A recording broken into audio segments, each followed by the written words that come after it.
Good morning. I told you yesterday how I've been reading a book entitled Leonardo Da Vinci by Walter Isaacson. Da Vinci truly was an amazing man.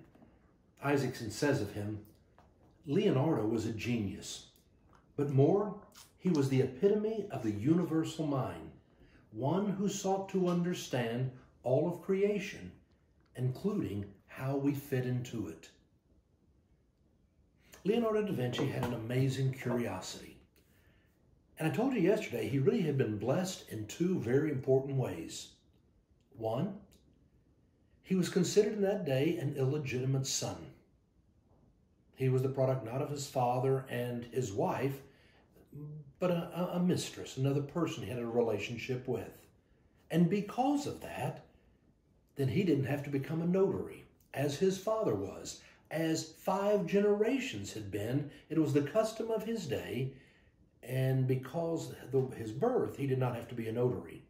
And secondly, because of his birth, they did not send him to a formal school, where his mind would have been taught all of the facts of science and things of that day, which we've now come to understand were so often incorrect.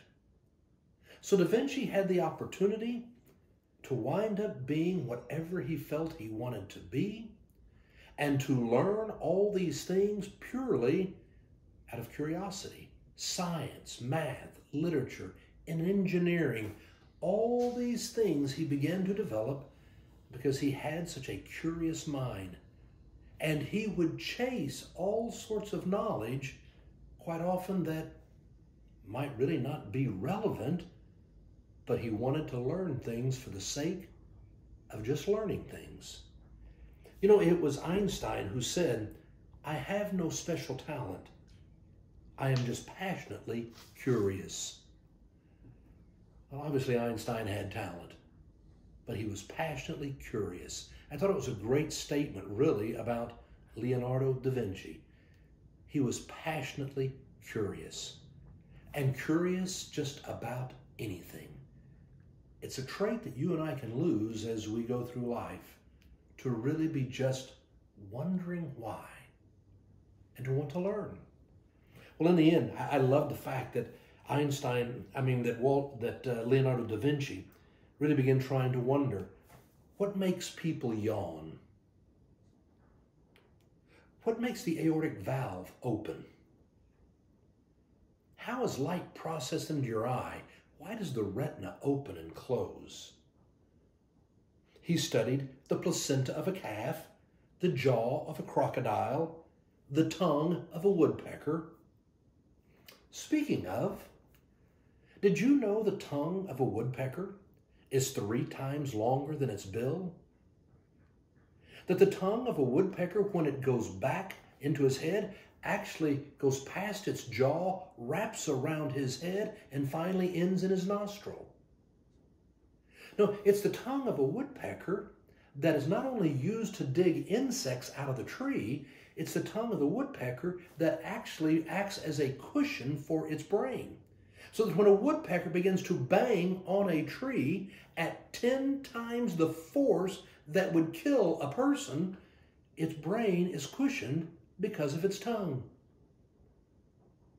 Now that piece of information probably will be totally useless to you, but it's fun to be able to learn knowledge for the sake of learning knowledge. To want to be curious, and curiosity leads to wonder, to see how everything all fits together in creation.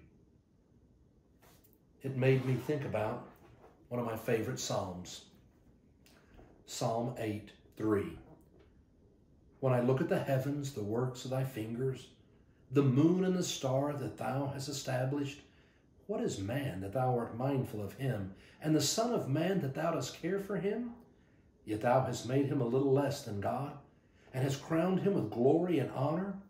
You have given him dominion over the works of thy hands, and thou hast put all things under his feet, all sheep and oxen, and also the beasts of the field, and the birds of the air, and the fish of the sea, and whatever passes along the paths of the sea.